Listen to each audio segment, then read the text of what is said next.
Rise of space. North Paravur town. ഒരു പക്ഷെ ഇതിലും നല്ലൊരു ഫുഡ് പ്ലേസിലായിരിക്കും. ക്വാളിറ്റി ഫുഡ്, നല്ല ആംബിയൻസ്. അതുകൊണ്ടാണ് ഒരു ലഞ്ച് ഡേറ്റിനായി തന്റെ ഫിയാൻസി ദർശനെ സഞ്ജയ് അവിടേക്ക് ക്ഷണിച്ചത്. സഞ്ജയ് മോഹൻ പറവൂർ മാർത്തോമ കോളേജിലെ ലെക്ചറാണ് അവൻ. പ്രായം 30-നോടടുത്തെങ്കിലും ലുക്ക് ഉണ്ട്. ആള് തനി യൂത്താണ്. ചർമ്മം കണ്ട പ്രായം തോന്നില്ലെന്നല്ലേ? സഞ്ജു അതിന് വലിയൊരു ഉദാഹരണം തന്നെ. ഇപ്പോൾ 20 വയസ്സിന്റെ ചൊറുചോർക്കും. കോളേജ് യൂത്തന്മാരെ വെല്ലുന്ന ഗ്ലാമറുമാണ് അവന്. ഈ നാളിലത്രേ പുറകെ നടക്കാത്ത പെൺകുട്ടികളൊന്നുമില്ല. പഠിക്കുന്ന സമയത്ത് ക്ലാസ്മേറ്റ്സ്, ജൂനിയേഴ്സ് തുടങ്ങി ഇപ്പൊ പഠിപ്പിക്കുന്ന കോളേജിലെ സ്റ്റുഡൻസിന്റെ ഒരു ക്രഷാണ്. ടേബിളിൽ കൈമുട്ട് വെച്ച് വിരലുകൾ ഒടിച്ചു മടക്കിയിരിക്കവേ ക്ലാസ് ഡോറ് തുറന്ന് ഒരുത്തി ഓടിപ്പിടിച്ച് വരുന്നത് കണ്ടു. അതാണ് ദർശന. അവന്റെ ഭാവി വധു. കല്യാണ നിശ്ചയം കഴിഞ്ഞിട്ട് ഏകദേശം 1 വർഷം അടുക്കുന്നു. അടുത്ത മാസം അവസാനമാണ് ഇനി കല്യാണം. പക്ക arranged marriage. Sorry Sanju, on the വേയിൽ സ്കൂട്ടി ബ്രേക്ക് ഡൗൺ ആയി. ഭാഗ്യത്തിനടുത്തൊരു വർക്ക്ഷോപ്പ് ഉണ്ടായതുകൊണ്ട് സ്കൂട്ടി അവിടെ വെച്ചിട്ട് ഓടിയാ വരുന്നത്. ബാഗ് അഴിച്ചു വെച്ച് വിടർന്നു കിടക്കുന്ന സിൽക്ക് പുല്ല് മുടി ഒന്നാട്ടിക്കൊണ്ട് ദർശന പറഞ്ഞു, ഇറ്റ്സ് ഓക്കെ ദച്ച, ഇത് കുടിക്കും. ക്ഷീണം കാണുമല്ലോ.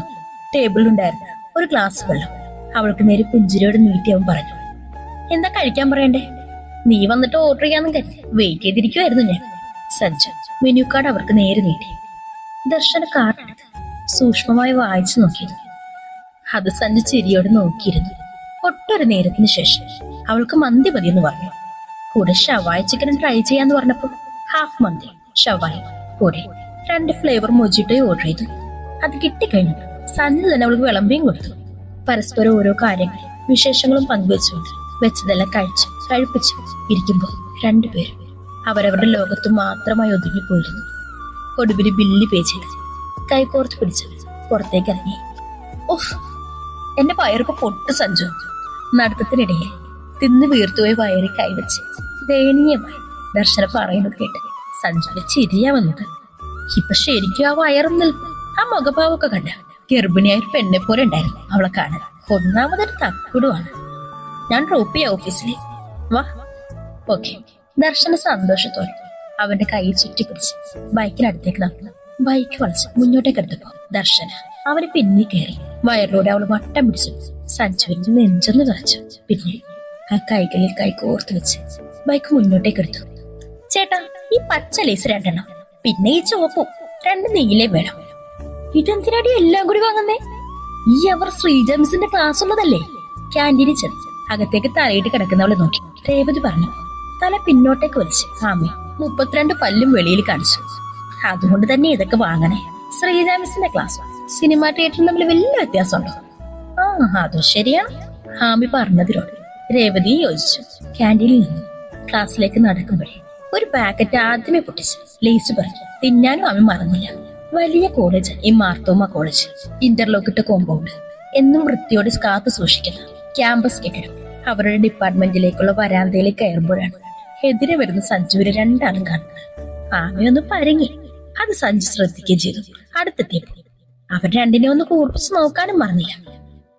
അഭിരാമിക്ക് രേവതിക്കും ഈ അവൾ ക്ലാസ്സില്ലേ? ഉണ്ട്. ചുണ്ടിലെ ലേസിന്റെ പൊടി തൂത്തുണ്ട്. രേവതിയെ പറഞ്ഞത്. എന്നിട്ടാണോ ഈ ചപ്പും ചവറുമായിട്ട് ഇവിടെ കറങ്ങി തിരിഞ്ഞ് നടക്കുന്നത്? താൻ ഇവിടെ പഠിക്കാൻ വരുന്നതാണോ അതോ തിന്നാനോ? ആ ചോദ്യം ആമയ്ക്ക് നേരെ നോക്കിയായിരുന്നു. കോളേജിൽ വരുന്നത് പഠിക്കാൻ വേണ്ടി മാത്രമാണ്, പിന്നെ എന്തിനാ സാറേ ക്യാൻറ്റീൻ? ആമി നിഷ്കളങ്കമായി ചോദിച്ചത്. രേവതി അവളുടെ കയ്യിൽ അമർത്തി പിടിച്ചു. സഞ്ജു അവളെ തറപ്പിച്ച് നോക്കിയപ്പോ ആമി തല വിളിച്ചു. ഞാനൊന്നും പറഞ്ഞില്ല. പോയി ക്ലാസ്സിൽ കയറാൻ നോക്ക്. ഇതിലേക്ക് പഠിപ്പിക്കാൻ വിടുന്ന എന്റെ അമ്മയെ പറഞ്ഞാ മതി. 2 ആളോടെ പറഞ്ഞിട്ട് അവരെ കടന്നു പോകുമ്പോ അവസാനത്തെ വാചകങ്ങൾ അവൻ ചുണ്ടിനടിയിൽ വെച്ച് പിറുപിറുക്കുകയായിരുന്നു. നിനക്ക് എന്തിന്റെ കേടാപ്പി? നമ്മളെയൊക്കെ പഠിപ്പിക്കുന്ന സാറല്ലേ അത്? രേവതി താടി കൈവച്ചു. അതിനിപ്പോ ഞാൻ ചോദിച്ചതിൽ എന്തോ ഒരു കുഴപ്പം? കാര്യമല്ലേ ചോദിച്ചത്? ഇത് ചപ്പും ചവറുമാണത്രേ. സഞ്ജുവിനെ കൂർപ്പിച്ച് നോക്കി പറഞ്ഞിട്ട് ആമി അടുത്ത ലേസ് പാക്കറ്റ് പൊട്ടിച്ചു. അവളുടെ ഒരു ലേസ് തീറ്റ എന്നും പറഞ്ഞു രേവതി അതും തട്ടിപ്പറിച്ച് ഒരു ഓട്ടം വെച്ചു കൊടുത്തു. അവൾക്ക് പിന്നാലെ അട്ടഹസിച്ചുകൊണ്ട് ഓടുന്ന ആമിയെ കണ്ട് സഞ്ജുവിന്റെ മുഖത്ത് ഒരു അനിഷ്ടം നിറഞ്ഞു. കോളേജ് വിട്ട് സഞ്ജു വീട്ടിലെത്തുമ്പോൾ സമയം 6 മണി എന്തായാലും കഴിയും. ടൗണിൽ നിന്ന് കയറി ഒരു കുഞ്ഞു വീട്. ഇവിടെ വാടകയ്ക്കാണ്. ഏകദേശം 2 മാസമായി താമസം തുടങ്ങിയിട്ട്. ശരിക്കും വീട് എറണാകുളത്താണ്. അവിടെയാണ് ആദ്യം ജോലി ചെയ്തിരുന്നത്. പിന്നെ ഇവിടേക്ക് ട്രാൻസ്ഫർ കിട്ടി. എന്നും ഇത്രയും ദൂരം പോയി വരുന്ന ഒരു ബുദ്ധിമുട്ട് കാരണമാണ് ഇവിടെ ഒരു വീട് നോക്കിയത്. പിന്നെ ഇവിടെ തന്നെയാണല്ലോ ദർശനയും ഫാമിലി. അമ്മ സുഹാസിനെ ഒറ്റക്കാക്കി. ഇവിടെ ഇങ്ങനെ ഒരു ജോലിക്ക് വരാൻ താല്പര്യമൊന്നും ഉണ്ടായിരുന്നില്ല. പക്ഷെ അമ്മക്കൊരു കുലുക്കമില്ല. ആളെ കുറച്ച് സ്മാർട്ടാണ്. അച്ഛൻ മോഹൻ മിലിറ്ററിയിലായിരുന്നു. അവിടെ വെച്ച് തന്നെയാണ് രോഗബാധയെ മരിച്ചത്. അച്ഛൻ പോയിട്ട് ആ കുറവ് വരുത്താതെ അമ്മ വളർത്തിയത്. അത് അറിഞ്ഞു തന്നെ നല്ലോണം പഠിച്ചു. എവിടെ മിടുക്കനായി പഠിച്ചു. തന്നെ ഓർത്തു. അമ്മയ്ക്ക് എപ്പോഴും അഭിമാനമാണ്. ഷൂ അഴിച്ച് റാക്കിൽ വെച്ച് സഞ്ജു അകത്തേക്ക് കയറി ബാഗ് വെച്ച് നേരെ അടുക്കളയിലേക്കും പോയി. എത്ര ക്ഷീണം ഉണ്ടായാലും കുളിക്കാതെ പറ്റില്ല. അതിനിത്തിരി ചൂടുവെള്ളവും നിർബന്ധമാണ്. വെള്ളം ചൂടാക്കി ബാത്റൂമിൽ വെച്ച് അതിലിത്തിരി തണുപ്പ വെള്ളവും കലർന്ന് പാകത്തിലാക്കി തലയും മേലും നനച്ച് കുളിയും കഴിഞ്ഞ് മുടുത്തു പുറത്ത് വരുമ്പോഴാണ് മൊബൈൽ റിങ് ചെയ്തത്. അമ്മയാണെന്ന് കണ്ടത്. ചുണ്ടിൽ തെളിഞ്ഞിരുന്ന പുഞ്ചിരി. അമ്മ എത്തിയോ സഞ്ജു? നീ എന്തെങ്കിലും കഴിച്ചോ? ആദ്യമേ ഈ ഒരു ചോദ്യം കേൾക്കുക. എന്നത്തെയും പോലെ 6 മണി കഴിഞ്ഞപ്പോഴും അമ്മ എത്തിയത്. ദേ ഇപ്പൊ കുളിച്ചിറങ്ങി. ഇനി വേണം എന്തേലും ഒന്ന് ഉണ്ടാക്കാൻ. സഞ്ജു അടുക്കളയിലേക്ക് നടന്നു. ഇനി വെച്ചും വേവിച്ചും ഇനി എപ്പോഴാ? നേരെ ചൊവ്വ എന്തെങ്കിലും കഴിക്കുന്നുണ്ടോ നീ? ആർക്കറിയാം ഏത് കോലമാണെന്ന്. മടുത്ത സഞ്ജു നിനക്കവിടെ? അമ്മയുടെ സ്വരത്തിലൊരു സങ്കടം. ഇല്ലമ്മ, ഒരു മടുപ്പില്ല ഇവിടെ. ഇനി അങ്ങനെ ഉണ്ടെങ്കിൽ തന്നെ പഠിപ്പെന്നും പറഞ്ഞ ഒരുത്തീനെ ഇങ്ങോട്ട് കെട്ടിയിരിക്കി വിട്ടിട്ടുണ്ടല്ലോ. അതിനൊക്കെണ്ട ആകെ ഒരു സൗരിക്കേട്. ആര്? അഭിമോളോ? ആ മോള് തന്നെ. ഫോൺ സ്പീക്കറിലിട്ട് സ്ലാബിൽ വെച്ച് സഞ്ജു ഫ്രിഡ്ജിൽ നിന്ന് 2 മുട്ട എടുത്തു. ആ കുട്ടിയെ കൊണ്ട് എന്ത് സൗരിക്കേടാ സഞ്ജു നിനക്ക്? അമ്മയുടെ സ്വരം മാറുന്നുണ്ട്. അതവനും മനസ്സിലാകുകയും ചെയ്തു. ഓ, അമ്മയ്ക്ക് പിന്നെ അവൾ എന്ത് കാണിച്ചാലും നിസ്സാരമാണ്.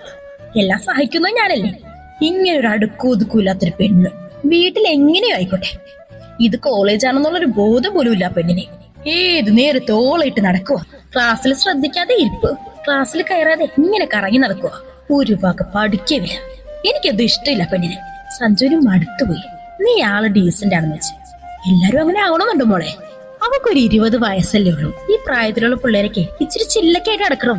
അല്ലെങ്കിൽ അത് മതി തന്ത വൈബ് എന്ന് പേര് വീഴാൻ. ഓഹോ, അപ്പൊ ഞാൻ തന്ത വൈബാണെന്നല്ലേ? സഞ്ജുവിന്റെ ചോദ്യം കൂർത്തും സുഹാസിന് പൊട്ടിച്ചിരിച്ചു. ചുമ്മാതല്ലട മക്കളെ. വേണ്ട വേണ്ട, അല്ലെങ്കിൽ അമ്മ എപ്പോഴും അവളുടെ സൈഡാ. നമുക്കേ ആ ടോപ്പിക്ക് നിർത്താം. ഇല്ലെങ്കിൽ നമ്മൾ തമ്മിൽ അടിയാകും. സഞ്ജു ആ വിഷയം നിർത്തി. ശരി, പിന്നെ ദച്ചുമോള് വിളിച്ചിരുന്നെ. രണ്ടാളും കൂടി ഭക്ഷണമൊക്കെ കഴിക്കാൻ പോയിരുന്നല്ലേ? വിശേഷങ്ങളൊക്കെ പറഞ്ഞപ്പോഴേ മോള് ഒരുപാട് സന്തോഷത്തിലായിരുന്നു. ദർശനയുടെ പേര് കേട്ടപ്പോ മുറുകിയിരുന്നു മുഖം.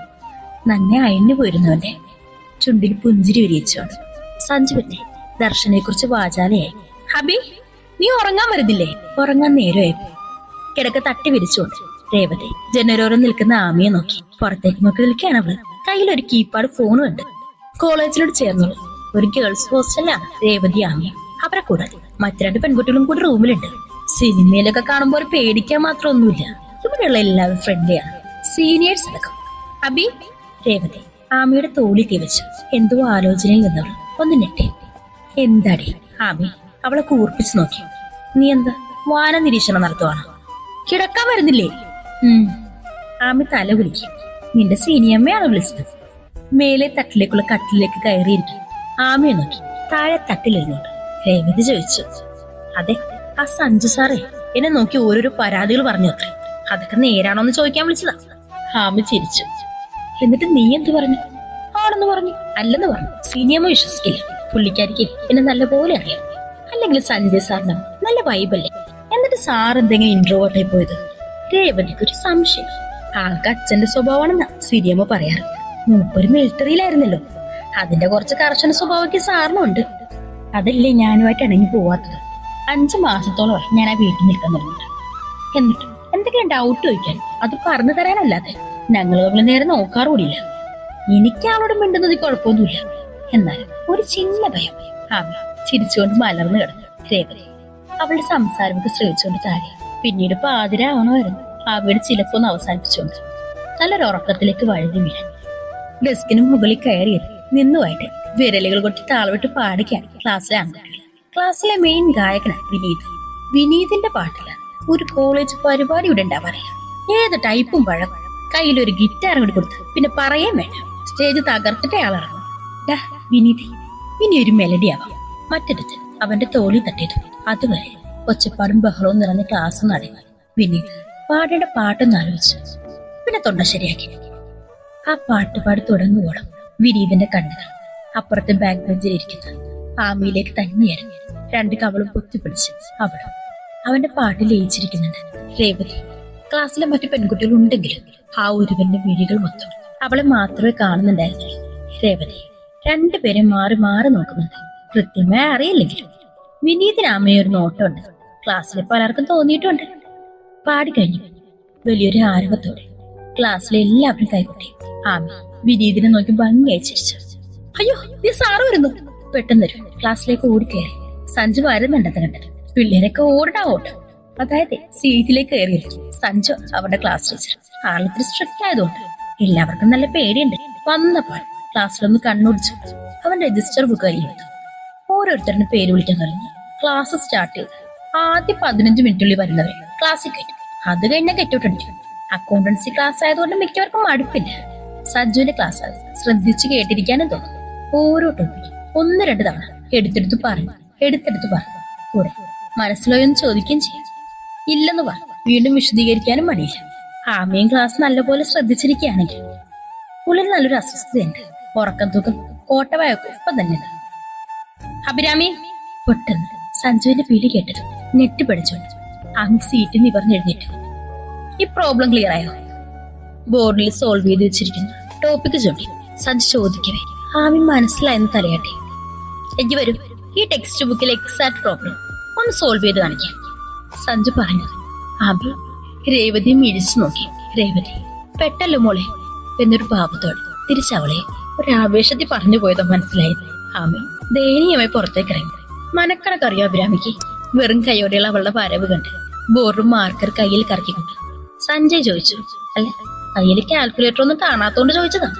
അവന്റെ ചുണ്ടിൽ പരിഹാസം. അപ്പത്തെ പിണഞ്ഞതുപോലെ ആമി തിരികെ കാൽക്കുലേറ്റർ എടുത്തുകൊണ്ടു. സഞ്ജു ബോർഡും മാർക്കർ അവൾക്ക് നേരെ നീട്ടി. അല്പം മാറി കെട്ടി നിന്നു. കയ്യിൽ മാർക്കറും ടെക്സ്റ്റ് ബുക്കും പിടിച്ച് ആമി പകച്ചു നിന്നു. കുരങ്ങന്റെ കയ്യിൽ പൂമാല കിട്ടിയതുപോലുള്ള നിൽപ്പ് കണ്ട് സഞ്ജു വിനീത് ഒഴികെ എല്ലാവരും അടക്കി ചിരിച്ചു. ബോർഡിൽ ഒറ്റ കോളം മാത്രമേ അവളെ കൊണ്ട് വരയ്ക്കാൻ സാധിച്ചു. അതിനുള്ളിൽ എഴുതേണ്ടതൊന്നും അവൾക്ക് അറിയില്ല. എന്തേ അറിയില്ലേ? നിന്ന് താളം ചവിട്ടുന്നവളെ നോക്കി സഞ്ജു ചോദിച്ചു. അവനെ നോക്കിയതല്ലാതെ ആമി മറുപടി പറഞ്ഞില്ല. സഞ്ജു ദീർഘമായി ഒന്ന് വിശ്വസിച്ചുകൊണ്ട് മുൻപന്തിയിലിരിക്കുന്ന മറ്റൊരു കുട്ടിയെ വിളിച്ചു. Varsha come here and do this. Varsha class ടോപ്പറാണ്. സഞ്ജു വിളിച്ചപ്പോൾ അവൾ ഓടി വരികയും ആമിയുടെ കയ്യിൽ നിന്നും പുച്ഛത്തോടെ മാർക്കർ തട്ടിപ്പറിച്ചു. മിനിറ്റുകൾക്കുള്ളിൽ ആ പ്രോബ്ലം ചെയ്ത് തീർക്കുകയും ചെയ്തു. എക്സലന്റ് വർഷ. 2 കൈയും പതിയെ കൊട്ടിക്കൊണ്ട് സഞ്ജു അവളെ അഭിനന്ദിച്ചു. കൂടെ അവന്റെ നോട്ടം തലകുനിച്ച് നിൽക്കുന്നത് ആമിയിലേക്ക് നീങ്ങി. കഴിഞ്ഞ സെക്കൻഡ് സെമസ്റ്ററിൽ അക്കൗണ്ടൻസിക്ക് എത്രയായിരുന്നു ഗ്രേഡ്? അല്ല അത് പാസ്സായിരുന്നു അഭിരാമി. വീണ്ടും പരിഹാസം. പാസ്സായില്ല. ആമിയുടെ ശബ്ദം നേർത്തു. അതിനു മുമ്പുള്ള സെം പാസ്സായിരുന്നു? ഇല്ല. സപ്ലി ഒരെണ്ണം എഴുതി. നാണമില്ലല്ലോ അഭിരാമി ഇങ്ങനെ പറയാൻ. ഇല്ലെന്നറിയാം. ഇപ്പൊ തന്നെ ഈ പ്രോബ്ലം ചെയ്യാൻ നിന്നെ കൊണ്ടാവില്ലെന്ന് അറിഞ്ഞിട്ട് തന്നെയാ ഞാൻ ഇങ്ങോട്ട് വിളിച്ചത്. പഠിക്കാനെന്ന പേരും പറഞ്ഞ് രാവിലെ തന്നെ പാണ്ടം കെട്ടും തൂക്കി ഇങ്ങോട്ട് വന്നോളൂ. വർഷ പോയിരുന്നോളൂ. ആമിയെ തറപ്പിച്ച് നോക്കി പറഞ്ഞുകൊണ്ട് സഞ്ജു വർഷയെ നോക്കി കണ്ണു കാണിച്ചു.